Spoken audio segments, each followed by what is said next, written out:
on Y News. The Philippine National Police admits grave misconduct on the part of the dispersing officers in the violent dispersal yesterday that injured a number of protesters.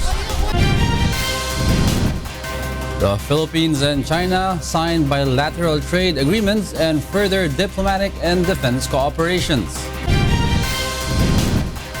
Northern Luzon is expected to enjoy better weather conditions tomorrow as Typhoon Lawin finally exits the Philippine Area of Responsibility. U.S. presidential candidates Donald Trump and Hillary Clinton exchanged sharp blows on a number of issues in the final debate ahead of the November elections. UNICEF clinches vaccine deal to protect children from 5 diseases and to save funds for governments and donors. And expect an intense hard-court battle as BFP firefighters and Malacanang Kamao fight for survival in the elimination round of UNTV Cup Season 5. Y News begins now.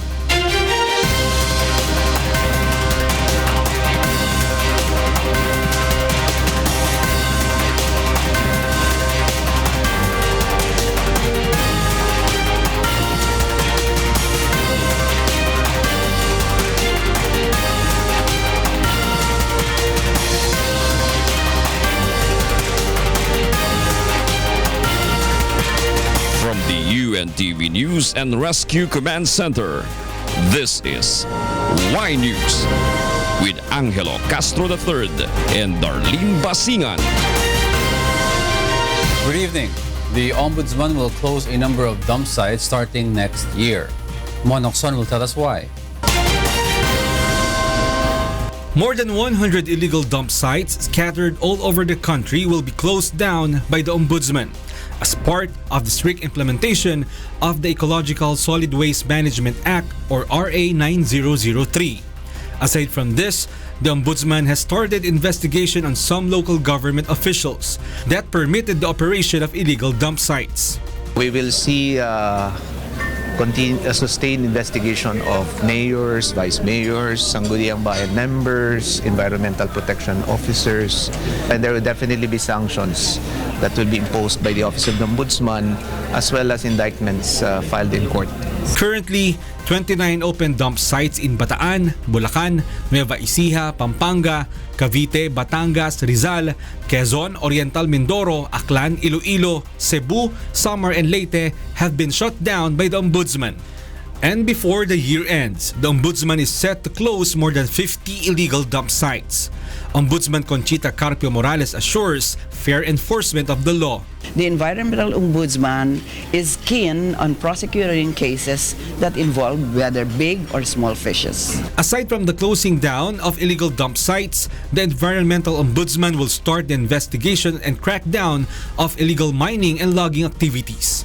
Mon Hokson, UNTV News and Rescue, Office of the Ombudsman. The Interagency Council for Traffic or IACT will tap more than 100 civilian volunteers to help in managing traffic in Quezon City. John Nano will tell us why. Earlier today, more than 100 civilian volunteers from Quezon City went through a traffic management seminar conducted by the Interagency Council for Traffic or IAC. These volunteers will serve as an additional manpower to IAC in managing traffic along the secondary roads such as the Mabuhay lanes. The said seminar was held in coordination with the Task Force Daloy Tráfico, consists of motorcycle and bicycle riders. We formed this task force Daloy Tráfico para po to augment doon sa pangangailangan ng gobyerno. Normal yung sinasabi natin, reklamo tayo ng reklamo dahil ma-traffic, then tumulong na lang tayo. Kaya we formed this task force ito. Primarily para doon sa mga kakulangan, na fill up yung kakulangan ng mga enforcers ng IAC. The volunteers were taught about the basic traffic signs and rules, violations, and different ways on how to manage the flow of vehicles along the roads. Once they have completed a seminar and passed the examinations, they will be deployed within Quezon City. Despite of not getting paid, most of them decided to join in the spirit of volunteerism and their desire to help in solving traffic problems. Parang tulong na rin bilang riders ng nagmumotor, tulong na rin para maibsan ang trapiko sa nasasakupan po natin, lalo na itong Quezon City. Sa sitwasyon natin ngayon, sobra talagang traffic. At ang alam ko, nire-required na rin kami ng city na tumulong sa traffic. So ito na yung best time para malaman natin kung ano yung mga traffic rules and regulation. The Interagency Council for Traffic or IAG admits that their personnel is not enough to organize traffic for the whole Metro Manila. The Task Force Daloy Tropico wants to serve as an example not only in Quezon City but as well as in other local government units and encourage more volunteers who will join and help ease traffic congestion, especially as holiday season approaches. Joan Nano, UNTV News and Rescue, Quezon City. Victims of the violent rally dispersal in front of the U.S. Embassy in Manila yesterday plan to file complaint versus policemen who allegedly attacked them. Grace Casin will tell us why. Pia is emotional as she recounts her experience during the Philippine National Police dispersal of yesterday's anti-US rally in Manila. The bone in her right leg broke after a police mobile ran over her. Pangatlong pag-atras niya, doon na po tinamaan yung aking paa. Nagulungan na po yun ng gulong. A 14-year-old lumad was also hit in the leg by the police. Aside from them, there are 16 others who are wounded in the incident. According to Pia, they just want to express their opposition against American soldiers staying in the country. Nakakaranas kami ng disruption sa aming kabuhayan sa tuwing nandyan ang balikatan. US exercises ng mga tropa ng Pano. Because of what happened, the group is planning to file a complaint to the Commission on Human Rights and the Office of the Ombudsman against the policemen who attacked them. At the very least, Colonel Pedroso, Franklin Co at iba pang mga kapulisan, violation ng BP 880, tapos sa revised penal code, attempted murder. On their part, the Commission on Human Rights will also conduct their own investigation on the incident.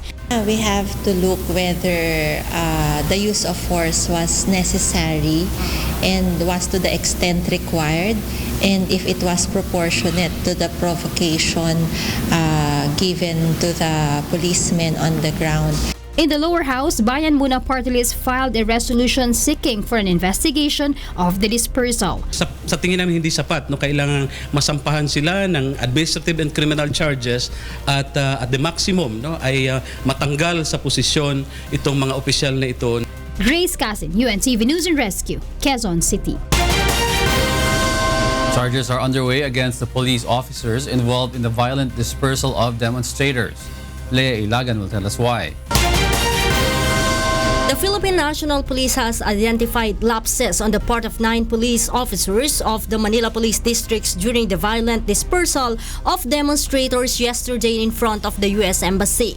All 9 Manila police officers involved in the incident were all relieved and transferred to the National Capital Region Police Office. Among them was the overall supervisor and Deputy District Director for Operations, Police Senior Superintendent Marcelino Pedroso, the driver of the police mobile car, PO3 Franklin Co, who rammed through a numbers of rallyists. PNP Deputy Chief for Operations, Police Director Benjamin Magalong says the officers obviously did not execute maximum tolerance during the protest.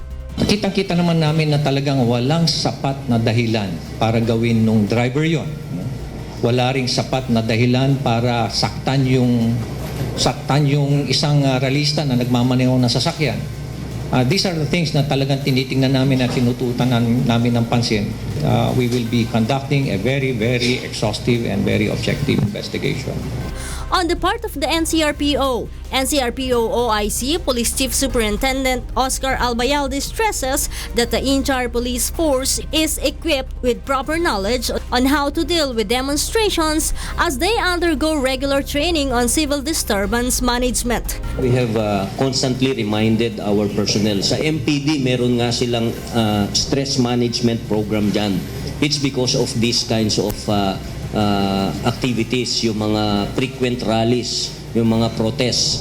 MPD OIC Police Senior Superintendent Joel Napoleon Coronel has made sure that all police involved in the ruckus will face administrative cases if proven guilty.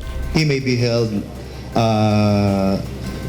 culpable for violation of gross misconduct, particularly if there is established that there was a violation of the existing operating procedures. For criminal, he may be also held liable for serious physical injuries. Leia Ilagan, UNTV News and Rescue, Camp Crame. The Senate version of the Freedom of Information Bill and the FOI Executive Order of the President have several differences. Joyce Balancho will tell us why.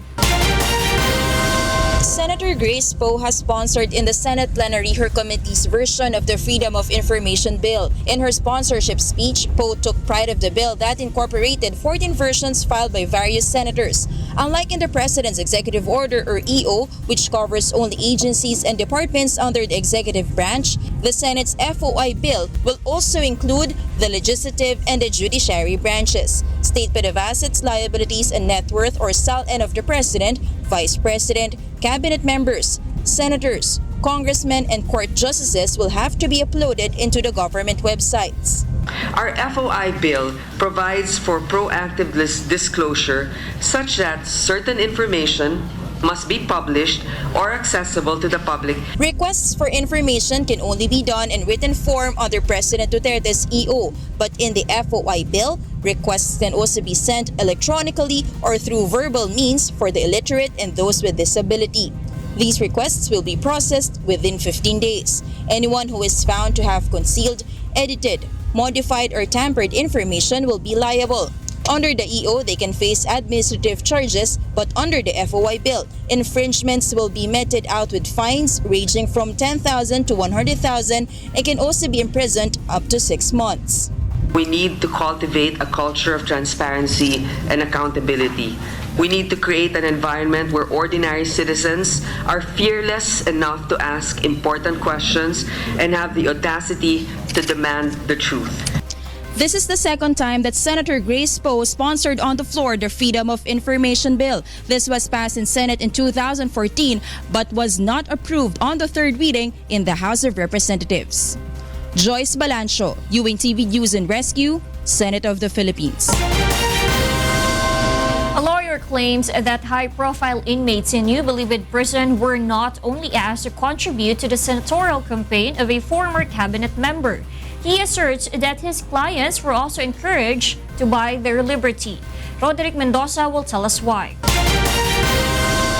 High-profile inmates at New Bilibid Prison were not only made to sell drugs for the campaign of Senator Laila de Lima. Some of them were also asked by high-ranking DOJ officials to give money in exchange for the approval of their parole applications. This allegedly happened when Senator Laila de Lima was still Justice Secretary. Their lawyer says he will name his clients in due time. Nagbigay sila ng pera dito sa mga opisyal na to. Depende sa capacity at saka yung gravity ng offense. May 1 milyon, may 1/2 milyon, may 250,000. But official records submitted to the Congress indicated that 5 inmates who testified in the inquiry have pending applications for pardon or executive clemency. J.R. Engelberto Durano, Nonilo Arile, Jaime Pacho, Jojo Baligad, and Vicente C. Justice Secretary Vitaliano Aguirre says he will have this investigated if the inmates can present evidence to support the allegation. Roderick Mendoza, UNTV News and Rescue, Manila.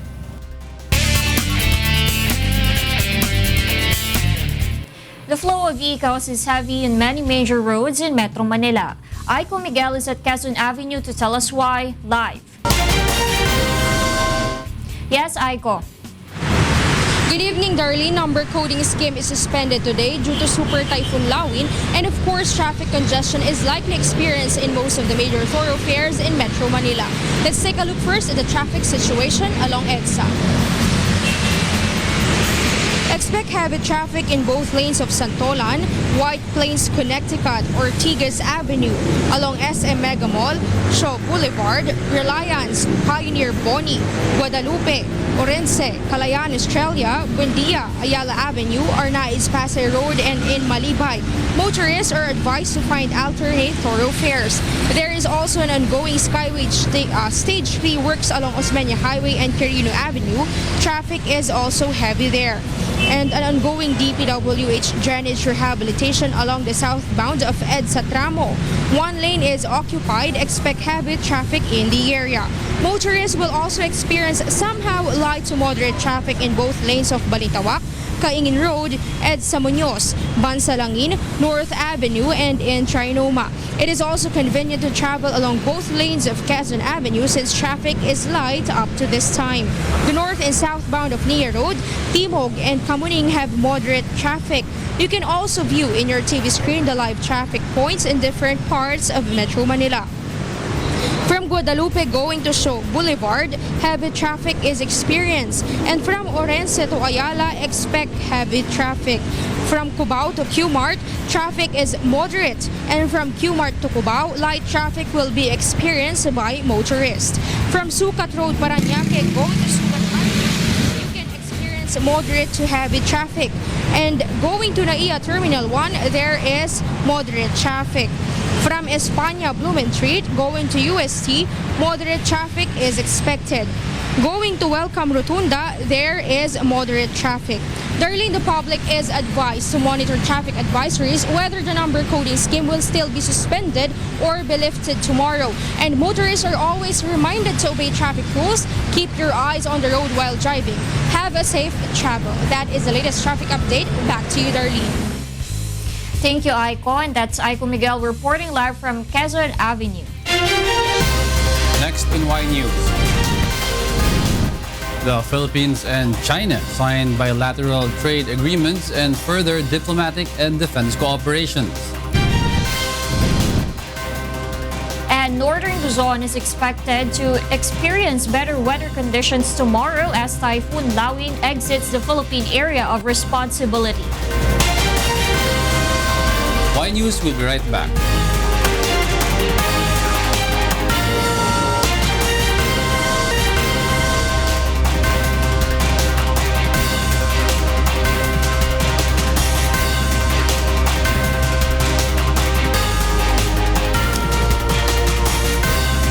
The Philippines and China set aside differences as both countries move for stronger trade and economic ties. Dulce Alarcon will tell us why.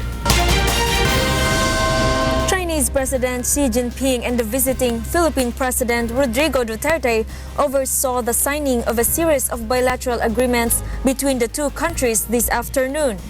Delegates from China and the Philippines signed several agreements, including investment, trade, technology, infrastructure, financing, agricultural, maritime cooperation at Beijing's Great Hall of the People after a bilateral meeting. Chinese Vice Foreign Minister Liu Jianmin said that China would restore Philippine agricultural exports to China, and in return, Beijing would provide financing support for Philippine infrastructure. On the South China Sea issue, China and the Philippines agreed today that the two countries would restore diplomatic and defense consultation, considering the disputes in the South China Sea as not the sum total of relations. 中国也准备好，也愿意跟菲律宾朋友就是开展两国的海上合作，深化中菲在各领域的合作进行探讨。这是访问以后我们两国主管部门要继续协商的问题。那大家注意到，这次我们签的协议当中包括有个就是两国海警部门的合作，这也标志着两国的海上合作已经开始了。China has welcomed the Philippines' new efforts to embrace China, even as Duterte has vowed not to surrender any sovereignty to Beijing, which clearly sets aside the arbitral court's ruling on the South China Sea. With the Philippines' relationship with China getting better, many are waiting as to how President Duterte will achieve his plan of making more friends with other countries rather than making enemies. But on our part, we can only hope that he sets to accomplish unquestionably for our benefit. Dulce Alarcon, UNTV News and Rescue, Beijing, China. Solons believe that President Rodrigo Duterte's visit to China may prove beneficial to overseas Filipino workers and trade. Nel Maribuhok will tell us why. Lawmakers see big opportunities in the Philippines' engagement with China and in strengthening of bilateral relations, particularly on the welfare of overseas Filipino workers who are currently in China. According to ACT-OFW Representative Anisito Bertist, there are almost 200,000 OFWs in China without legal documents. Most of them are teachers and household workers. Bertist says this is an opportunity to tackle the migrant policy between the two countries. Kaya nga in-urge din natin si Secretary Bellion na sa agenda or ma-bring up ng ating presidente yung usapin para sa pag-legalize ng mga undocumented OFWs natin sa China. Some Solons also believe that the president's visit to China will boost the country's trade and tourism growth. Yung mga nagmamay-ari ng malalaking mga kumpanya rin po natin ay actually are Chinese. This will open up greater opportunities para mas malaya na makapasok yung kalakalan. Opening doors to more countries will be good, no? Not only to China, not only to America. Nel Maribuhok, UNTV News and Rescue, House of Representatives. Northern Luzon is expected to experience better weather conditions tomorrow. Rosalie Cos will tell us why. Typhoon Lawin has weakened and does not threaten the country anymore as it exits the Philippine Area of Responsibility. At 4 p.m. today, the eye of Typhoon Lawin was located, based on all available data, at 240 kilometers west-northwest of Lawag City, Ilocos Norte. It has maximum sustained winds of up to 130 kilometers per hour near the center and gustiness of up to 160 kilometers per hour. It is forecasted to move northwest at 22 kilometers per hour. Tropical Cyclone Warning Signal number 1 is still raised over Ilocos Norte, Ilocos Sur, La Union, and Abra, but expected to be lifted by Pag-asa around 11 tonight. Sea travel is risky over the northern and eastern seaboards of northern Luzon and western seaboard of central Luzon. By tomorrow morning, the weather condition in northern Luzon will be better, while in Metro Manila, isolated rain showers and thunderstorms are expected. Meanwhile, Pag-asa says today is the official termination of the southwest monsoon season, or locally known as Habagat. The country is now in the transition period for the northeast monsoon, or Amihan. For now, Pag-asa does not monitor any weather disturbance in the country for the next few days. Rosalie Cos, UNTV News and Rescue, Quezon City. The National Disaster Risk Reduction and Management Council reports that 8 died and 2 went missing due to Super Typhoon Lawin. NDRRMC says it still doesn't have communication with some provinces. Brian De Paz will tell us why. In the press briefing of the National Disaster Risk Reduction and Management Council, the agency reports 8 fatalities. This, however, is still subject for validation process by management of dead and missing cluster under the NDRRMC, and if these are directly or indirectly typhoon related. It is also a welcome development that there are no fishermen who were reported missing. Merong reported na 8 casualties o namatay. Isa sa Region 1, 3 sa Region 2, at 4 sa Cordillera. Aside from that, merong reported na 2 missing persons sa Region 2. But NDRRMC says it is early to say that the said number of fatalities is final because there are areas until now have no communications and impassable. Wala pa tayong naririnig sa Quirino, sa Apayao, and Kalinga. Konti pa lang yung contact natin doon sa Abra. And likewise doon sa Cagayan, at kausap ko kanina si Governor Mamba, wala pa rin siyang contact doon sa kanyang mga mayors. The DILG advised the residents near Cordillera Mountains to be alert because floods from the mountain may reach the low-lying areas and may cause landslides. The NDRRMC believes that the preemptive evacuation helped reduce casualties of Super Typhoon Lawin that hit most areas in northern Luzon compared to the casualties in Super Typhoon Yolanda in Region 8 in 2013. Isang malaking nagawa natin yung preemptive evacuation at saka forced evacuation na ginawa ng mga LGUs natin, at sa directive na rin ng DILG. So if we look at 16,000 persons preemptively and forcibly evacuated, kung sakali po na nagkaroon man lang ng doon sa 16,000 na ito, hindi lumikas, kahit 1% lang na casualty, marami na ho yun. Infrastructure damage were also reported in northern Luzon as trees were uprooted and electric posts toppled because of the strong winds brought by the typhoon. Some provinces like in Cordillera Administrative Region had a preventive shutdown of electricity to prevent incidents of electrocution. There were also reported road networks in Car, Cagayan and Isabela that are impassable due to landslides and toppled trees and electric posts. There were also intermittent mobile communications lines. Brian De Paz, UNTV News and Rescue, Camp Aguinaldo. Thousands of residents in the northern part of the country will spend days at evacuation centers following the onslaught of Typhoon Lawin. Ray Pelayo is in Tuguegarao City to tell us why, live. Yes, Ray, go ahead. Darlene, more than 12,000 individuals or 3,936 families have evacuated to 20 evacuation centers in Isabela Province.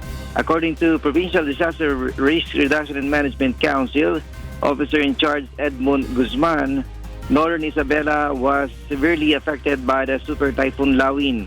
According to the record of PDRRMC in the coastal areas, at least 4,286 individuals or equivalent to 1,391 families were evacuated during the onslaught of the cyclone Lawin. 1,377 families or 6,190 individuals have been evacuated in southern Isabela, while 1,945 individuals or equivalent to 1,208 families in northern Isabela. As of now, Tumawini Road going to Tuguegarao is already passable after the clearing operation by the DPWH and the local government units. The PDRRMC Isabela is assessing the damage left by Typhoon Lawin in the province, while relief goods are being distributed by the DSWD to the residents in the evacuation centers.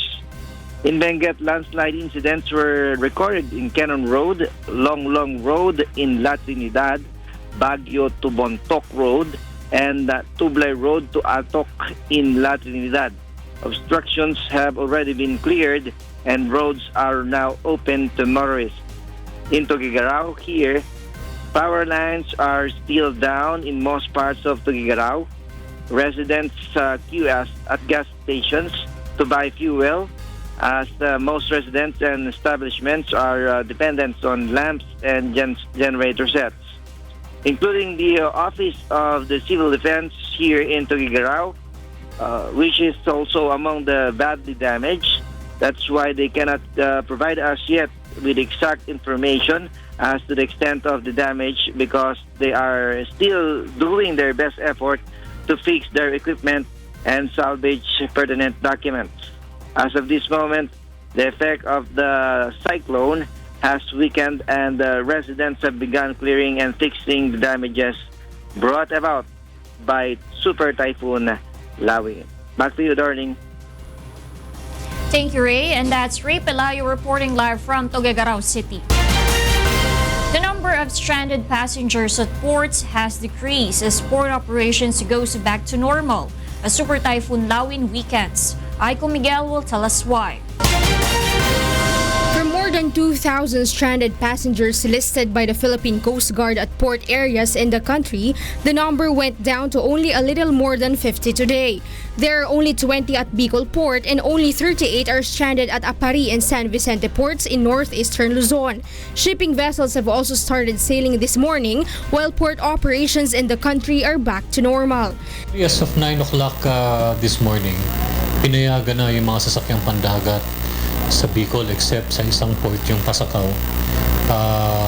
Based sa evaluation ng station commander. Shipping companies have also resumed normal operation at ports of Batangas, Mindoro, Romblon, and Caticlan, Aklan. They have also allowed the travel of shipping vessels with trips to Metro Manila. But PCG reminds the public to keep track of weather advisories from Pag-asa for gale warnings or wave height forecast. Bigyan natin ng allowance na mga hanggang bukas. PCG spokesperson Commander Armand Balilo adds that they have directed administrations of shipping companies to ensure that there is no overloading to avoid any untoward incident at sea.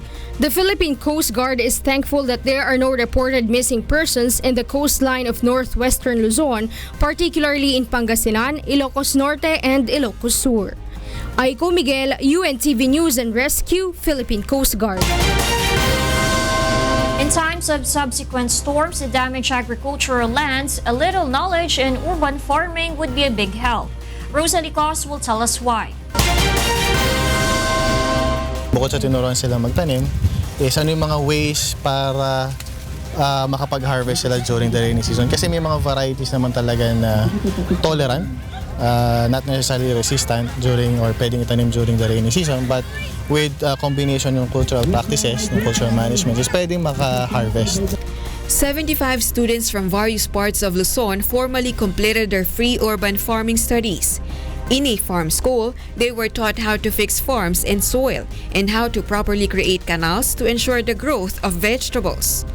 Itong farm school natin, ito ay talagang tinayo natin para turuan yung mga taga-NCR, National Capital Region, at saka mga taga-Region 4A, Southern Luzon, nang sa ganon ay ma-improve ang agriculture sa mga lugar na ito. In 3 months, the students have learned the entire cycle of planting from seeding to harvest, even during rainy season. As in, talagang very productive po yung talagang natutunan namin. At usually nga po, sa bahay po namin, kahit po sa mga 1.5 o kaya po sa mga pasong maliliit, kahit sa mga lata, 1.5 po, pwede po ihang nyo po yun, pwede po yan. With proper knowledge and quality seeds, their efforts resulted in better produce of bottle gourds, ampalaya, cucumber, sponge gourds, and variety of corn. For those who want to learn more about farming, the school is open to the public from February until October. Rosalie Cos, UNTV News and Rescue. Coming up, U.S. presidential candidates Donald Trump and Hillary Clinton exchanged sharp blows on a number of issues in the final debate ahead of the November elections. And expect an intense hard-fought battle as BFP firefighters and Malacanang Kamao fight for survival in the elimination round of UNTV Cup Season 5. More from Y News after this break.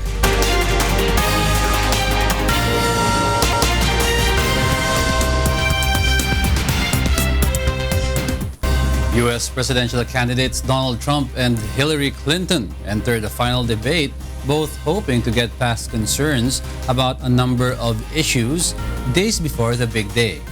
Kath Las will tell us why. Despite continued personal attacks between the two U.S. presidential candidates in the last debate, Hillary Clinton and Donald Trump still managed to discuss their differences in the policies for the American voters. The two rivals had a tough but issues-based exchanges on abortion, gun rights, and traded accusations of each being a puppet of Russia during the 90-minute showdown, but occasionally reacted angrily. They battled sharply over the issue of immigration, where Trump said Clinton wanted to grant amnesty to undocumented immigrants and called her plan a disaster. He reiterated his decision to build a border wall and kick out drug lords. We have some bad people in this country that have to go out. We're going to get them out. We're going to secure the border. And once the border is secured, at a later date, we'll make a determination as to the rest. But we have some bad hombres here, and we're going to get them out. Clinton said she didn't want to rip families apart and asserted she was in support of border security. She said she would introduce comprehensive immigration reform within her first 100 days in the White House. I think we are both a nation of immigrants and we are a nation of laws, and that we can act accordingly. And during the debate, Trump has raised concerns by claiming the election will be rigged against him and has urged supporters to patrol polling places in inner cities to prevent voter fraud. Trump says he would wait to decide whether the outcome of the election is legitimate. I will tell you at the time. I'll keep you in suspense. Clinton, in response, slammed Trump as disparaging America's democracy with his accusations. let's be clear about what he is saying and what that means. He is denigrating, he's talking down our democracy. And I, for one, am appalled that somebody who is the nominee of one of our two major parties would take that kind of position. For her part, Clinton has struggled to get past concerns about transparency raised over her use of a private email server. It was evident, and once again, the two nominees declined to shake hands at the start of the final presidential debate today, which, according to political experts, an indication that their mutual disdain could not be concealed. Definitely, America is up for a tough battle to the White House in November. Kath Canlas, UNTV News and Rescue, University of Nevada, Las Vegas. The Singapore government launches a free one-way SMS public alert system applicable in the entire city-state. Mary Jo Maleriado will tell us why. The Singapore government has launched number 71250, which will deliver text alerts to people in case of major emergencies, such as bomb blast, gunman attacks, big fires, and major public order incidents. The free one-way SMS will be sent almost immediately to all mobile phone users regardless of type subscription. StarHub has already adopted the system, but other telcos prefer to follow through by end of 2017. The service is also applicable for international roaming. It is also the latest in a series of recent anti-terror measures. Deputy Prime Minister Teo Chee Hean said the service will serve as one channel of communication to warn residents about danger and give them the appropriate advice on how they can and should respond. The number is next to another app, SG Secure, which has similar functions. In the event of emergencies, Ministry of Home Affairs will ban an area around the site. Telcos will then send the alert to customers who are in the area.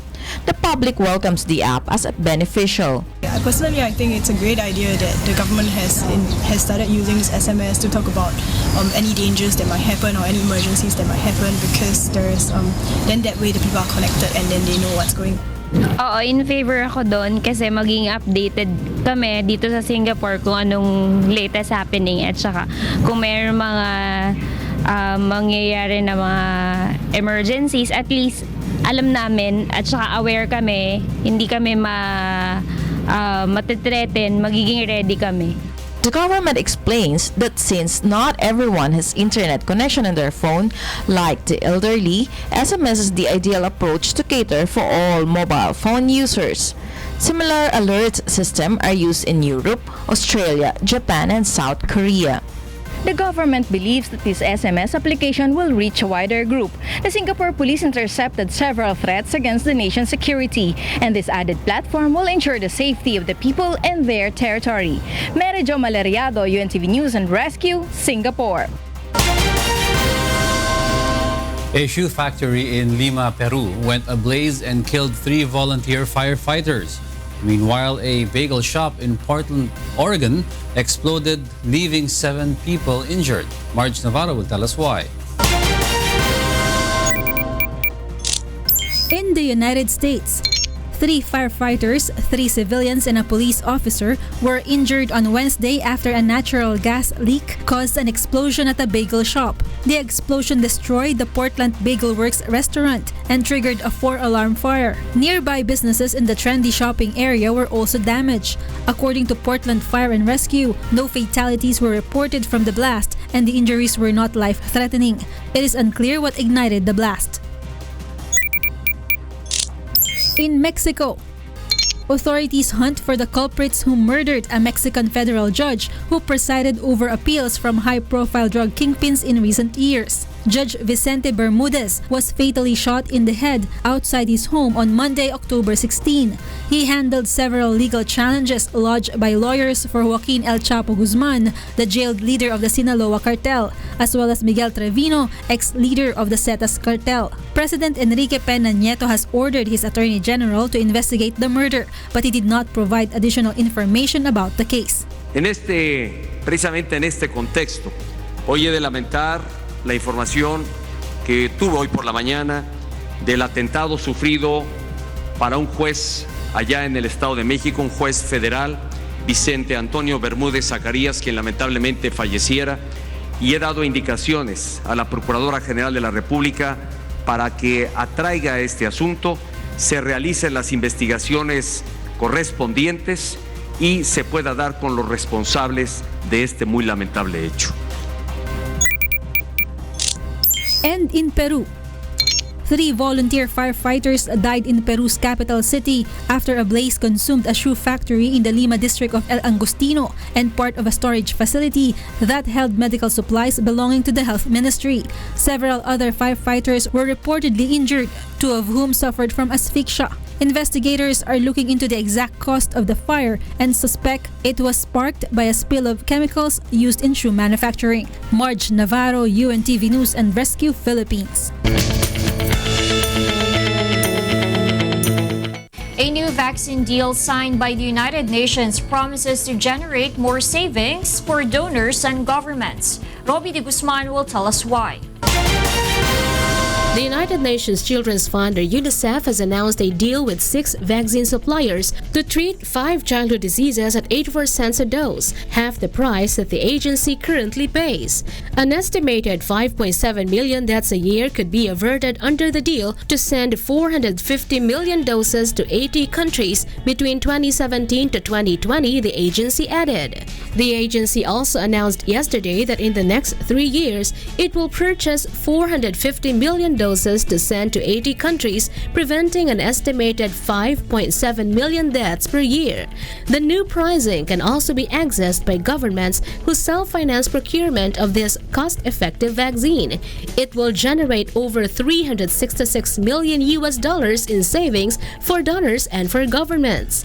According to UNICEF, 90% of the world's children under 5 who die from vaccine-preventable diseases live in countries whose vaccine supply is no longer fully funded by donors. The vaccine, a cornerstone of routine immunization program, will protect children from 5 major infections in one shot: diphtheria, tetanus, pertussis, hepatitis B, and Haemophilus influenza type B, known as HIV-A bacteria that causes meningitis, pneumonia, and otitis. Robbie De Guzman, UNTV News and Rescue, Philippines.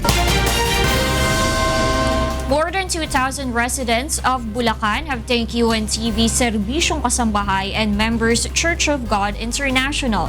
June Sorial tells us why. Claudia Clemente, a resident of Northville 4 in Marilao, Bulacan, has been suffering from recurrent fever because of toothache. But due to financial constraints, Claudia couldn't afford to go to the dentist.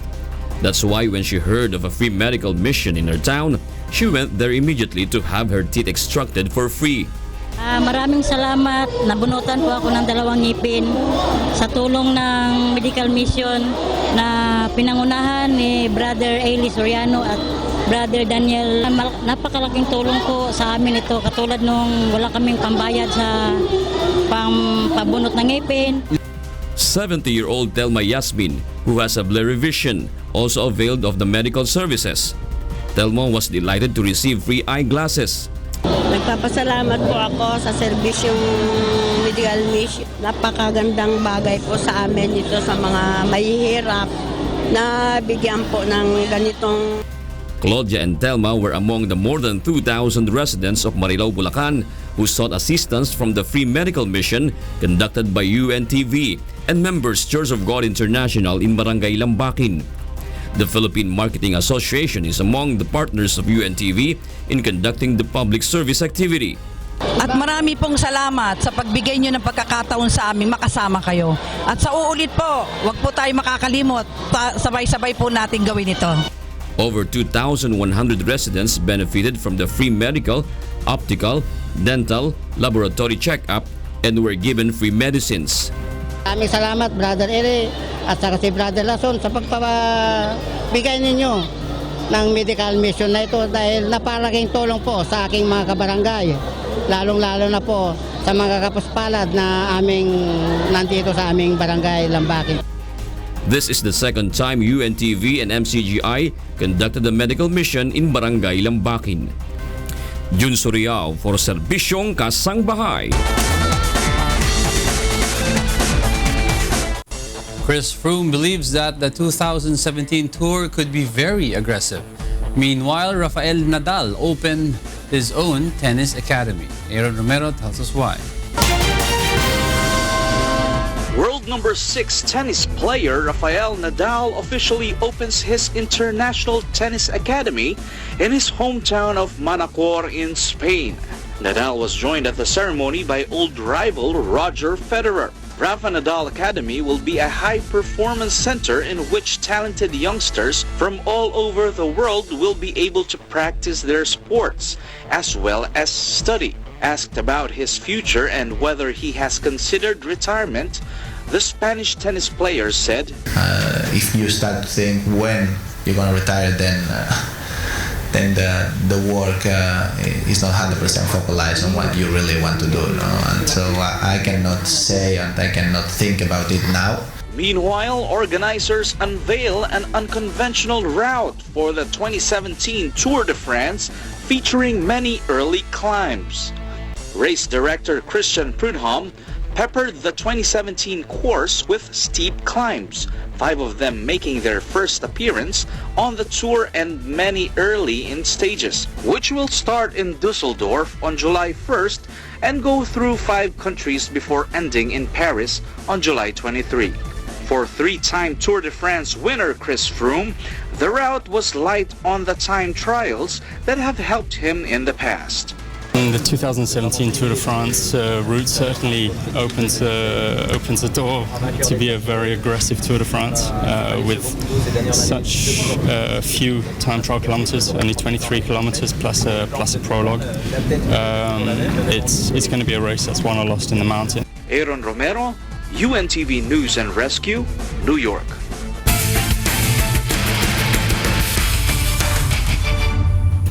Sunday's battle will mark the first loss for either the BFP firefighters or the Malacanang Kamao.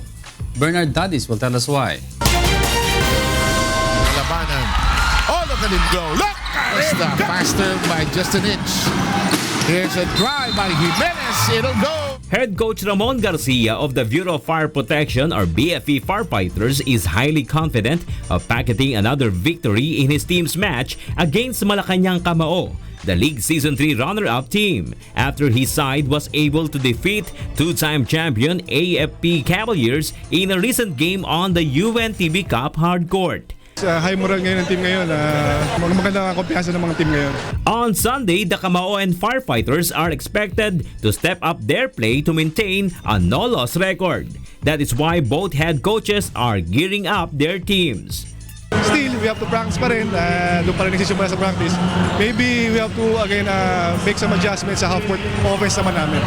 Siguro, mas magiging ready kami. Tapos talagang namin, pagpa-practice kami. The battle between the Malacanang Kamao and the VFP Firefighters is set on Sunday, October 23 at 3:30 p.m. at the Pasig City Sports Center, to be aired live on UNTV with live streaming on UNTVweb.com. Bernard Dadis for UNTV Cup Season 5.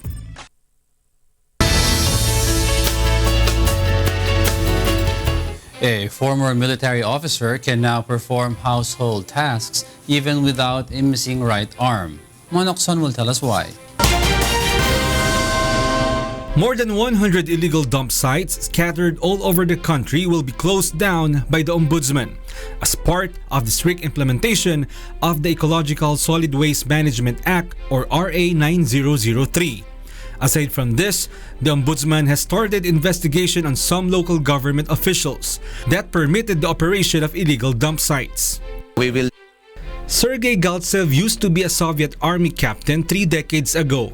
But he lost his right arm one day in a military firing range when he was 26 years old, which made him incapacitated to do several house chores. To his awe, his son, Oleg, an engineer, designed a prosthetic replacement for the arm he lost.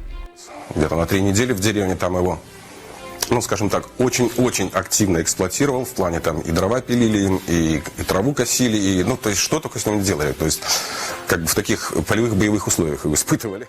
The DIY prosthetics was created in their basement workshop using a 3D printer and some parts bought online. Although lacking sensor controls, the replacement arm is 10 times cheaper than mechanical prostheses. Вот, оно может сгибаться и разгибаться. Вот таким образом. То есть это углы тоже настраивается все под человека, то есть насколько он может повернуть. Такой, знаете, как конструктор Лего для людей, которые не особо разбираются в этой электротехнике. То есть берешь модуль, они там дешевые, то есть раз, второй модуль подсоединил, там тоже есть все инструкции, да, как это все делать. Раз. With full of admiration for his son, Sergei can now perform many outdoor tasks. Заняться проблемой, которая нужна не только мне, а ведь куча людей, которым нужно, это действительно нужно для жизни, для ежедневной эксплуатации. Mon Hokson, UNTV News and Rescue, Philippines. Music for Cats composer David Tai is pleased with how both animals and their owners respond to his music. Nina Armilio tells us why. Universal Music releases Music for Cats, the first ever major label deal for music aimed at animals rather than humans. This unique collection of sounds and classical music comprises of 5 cat-friendly compositions. Despite being allergic to cats, composer David Tai, a cellist with America's National Symphony Orchestra, went to a cat cafe in Bethnal Green, London to play some music. First test was for cotton-top tamarin monkeys. That one turned out to be effective, and so then we decided to write for something that the people had more of, and cats. Cats were the first choice. The science of music for cats is based on Tai's theory that every species of mammal has an intuitive biological response to sounds present in their early development. He hopes that this music can be used in the future to enrich the lives of animals in captivity. David Tai says he is pleased with the reception of his music by cats and also by their human owners. In fact, some of the music that I put there I'm very, very happy with in terms of like composing, musician, and many of the cat owners have told me that they find it pleasing for themselves. It was the human response of purchasing the music that has moved the album to #1 on the iTunes Classical Music chart. Nina Armilio, UNTV News and Rescue, Philippines. Explorers are getting ready to cross the Pacific from South America to Australia, but on board a reed boat. Nina Bascon will tell us why. An expedition in a boat made only of reeds, crafted by indigenous Bolivians, set sail in an attempt to prove that ancient mariners were capable of making the journey.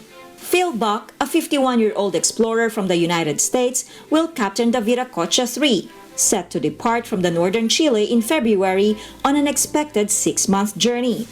The final touches are being put to the balsa boat in Bolivian capital, La Paz, where it is being constructed by indigenous Aymara who have been using similar craft for centuries.